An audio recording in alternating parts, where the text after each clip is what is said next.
اتحاد مسلمانان یک فریضه قطعی قرآنی است.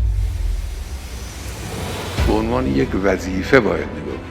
وحدت و اتحاد مسلمان‌های امر تاکتیکی نیست که بعضی خیال کنن حالا به خاطر شرایط خاصی ما بایستی با هم دیگه متحد باشیم. نه، یه امر اصولی است. قرآن دستور داده، دستور واعتصموا بحبل الله جمیعا ولا تفرقوا، یعنی حتی در اعتصام به حبل الله هم با اجتماع باید این کار رو انجام بدیم. این امر دیگه، چرا ما این رو به یه امر اخلاقی تبدیل میکنیم؟ یک دستوره، یک حکم، باید بر طبق این عمل کرد.